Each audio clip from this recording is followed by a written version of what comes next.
প্রতিপালকের কাছে আত্মসমর্পণ করলাম, স্যালেন্ডার করলাম। এতটুকু তিনি শেষ করেননি, তিনি ডাক দিয়েছিলেন ইন্তেকালের আগে তার সন্তানদেরকে। ওয়াসাসা বিহা ইব্রাহিম বানিহি ওয়া ইয়াকুব ইয়া বানিয়া ইন্নাল্লাহা আসতাফা লাকুমুদ্দীন ফালা তামুতুন্না ইল্লা ওয়া আনতুম মুসলিমুন। হযরত ইব্রাহিম আলাইহিস সালাম এবং ইয়াকুব এই দুইজন নবী ইন্তেকালের আগে তার সন্তানকে ডাক দেন, হে আমার কলিজার টুকরার সন্তানেরা, ইন্নাল্লাহা আসতাফা, অবশ্যই আল্লাহ তোমাদের জন্য মনোনীত করেছেন লাকুমুদ্দিন, একটা দিনকে, ফালা তামুতুন্না ইল্লা ওয়া আনতুম মুসলিমুন, মৃত্যুবরণ করবা না যতক্ষণ মুসলমান হতে না পারো।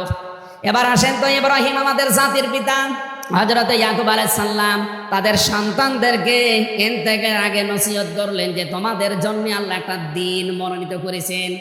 কি মনোনীত করেছেন? দিন কি? এ রাতের পরে যেটা আসবে ওই দিন।